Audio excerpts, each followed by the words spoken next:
इलाके में एक बड़ा सा बंगला था जो देखने में शानदार मगर अंदर से वीरान और पुरअसरार लगता था। लोग कहते थे कि इस बंगले की दीवारों में किसी रूह का नहीं बल्कि एक ज़बान के जहर की कहानी दफन है। ये कहानी थी खाला रुकैया की। कुछ साल पहले यही इलाका खुशियों से भरा हुआ था। इसी बंगले में नादिया अपने शौहर और सास के साथ रहती थी। नादिया नर्म दिल, सब्र करने वाली और खामोश तबा औरत थी। वो हर हाल में अपने घर को संभालने की कोशिश करती थी। घर की सफाई करती, खाना बनाती और अपने शौहर और सास की खिदमत करती। कितना मजेदार खाना है। शुक्रिया बेटा। कोई बात नहीं अम्मी। मगर इसी मोहल्ले में एक औरत रहती थी जिसे दूसरों के घरों की बातें बनाने की आदत थी, खाला रुकैया। वो हर घर में जाती, हमदर्दी का लुबादा ओढ़ती और आहिस्ता आहिस्ता ऐसी बातें करती कि दिलों में शक पैदा हो जाता। एक दिन वो नादिया की सास के पास बैठी और आहिस्ता से बोली, बहन बुरा ना मानना, मगर मैंने सुना है तुम्हारी बहू तुम्हारे बारे में अच्छी बातें नहीं करती। फिर वही बात बदलकर नादिया से कहती, बेटी तुम्हारी सास कहती है तुम घर बर्बाद कर दोगी। शुरू में नादिया ने इन बातों को नजरअंदाज किया, मगर आहिस्ता आहिस्ता घर का माहौल बदलने लगा। शौहर का लहजा सख्त हो गया और सास की निगाहों में बदगुमानी आ गई। एक दिन खाला रकिया ने आखिरी चिंगारी डाल दी। वो नादिया के शौहर के पास गईं और बोली, मैंने अपनी आंखों से देखा है, तुम्हारी बीवी किसी गैर मर्द से फोन पर हंस हंस कर बात कर रही थी। गुस्से में अंधा होकर शौहर घर आया।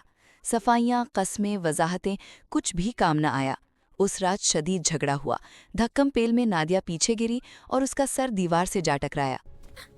चोट गहरी थी, सर से खून निकलने लगा और नादिया बेहोश हो गई। अस्पताल ले जाया गया मगर वो जानबर ना हो सकी। जब हकीकत सामने आई तो मालूम हुआ कि वो फ़ोन कॉल नादिया की कज़न की थी। खाला रकिया ने कुछ देखा ही नहीं था, वो सिर्फ बातों में रंग भर रही थीं, मगर तब तक बहुत देर हो चुकी थी।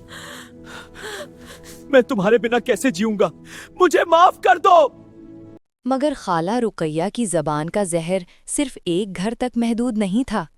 इसी मोहल्ले के करीब एक गांव में दो भाई, उमर और उस्मान, अपने खानदानों के साथ रहते थे। दोनों भाइयों में बेहद मोहब्बत थी। एक ही सहन में रहते, एक साथ काम करते और उनकी बीवियां भी बहनों की तरह रहती थीं। उनके बच्चों की हंसी पूरे घर में गूंजती थी। मगर एक दिन खाला रुकैया वहां भी पहुंच गईं। उसने आहिस्ता आहिस्ता दोनों घरों में बातें डालना शुरू कर दी। कभी उमर की बीवी से कहती, उस्मान की बीवी कह रही थी कि तुम लोग ज्यादा खर्च करते हो। तुम्हारी देवरानी कह रही थी भाभी मुझसे सारे घर का काम करवाती है और खुद मालिका बन के हुकाम चलाती है। फिर उस्मान की बीवी से कहती, तुम्हारी भाभी कहती है कि ये घर असल में उनका है, इसमें तुम्हारा कोई हिस्सा नहीं है। क्या? तुम्हारी भाभी कहती है कि घर का सारा खर्चा उमर करते हैं। उस्मान तो अपनी बीवी के नखरे ही उठाता है और उसको कोई काम नहीं है।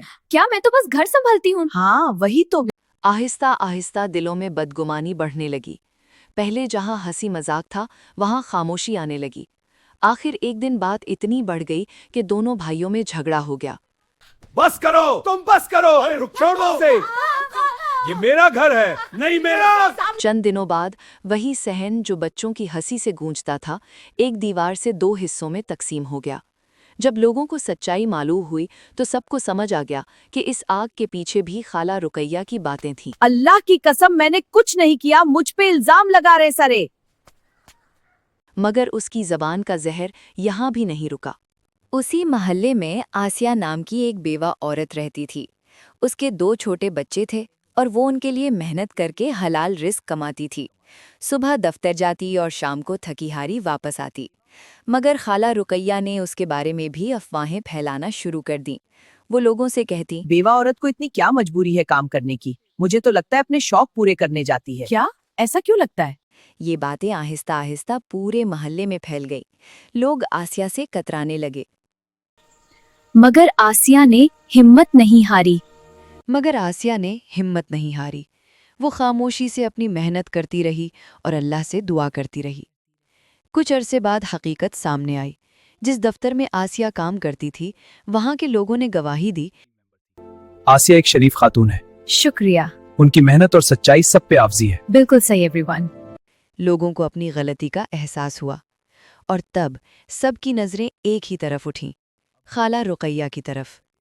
अब लोग उससे दूर रहने लगे। कोई उसे अपने घर में बिठाना पसंद नहीं करता था। मगर जिंदगी का हिसाब सिर्फ लोगों की अदालत में नहीं होता।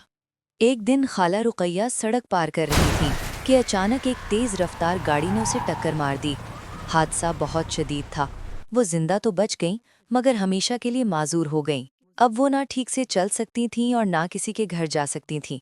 वही खाला रुकैया जो कभी हर घर में जाकर बातें करती थीं, अब अपने ही घर के कमरे में खामोश बैठी रहती थीं। तन्हाई में उसे अपने ही अल्फाज याद आते, नादिया की मौत, उमर और उस्मान के दरमियान बनी दीवार और आसिया की बदनामी। अब उसके पास सिर्फ पछतावा था। लोग आज भी इस महल्ले के बच्चों को नसीहत करते हुए कहते हैं, जुबान का जख्म तलवार से गहरा होता है। फसाद फैलाने वाला खुद को बेगुनाह समझता है, मगर इसके अल्फाज कभी कभी किसी की जिंदगी बर्बाद कर देते हैं।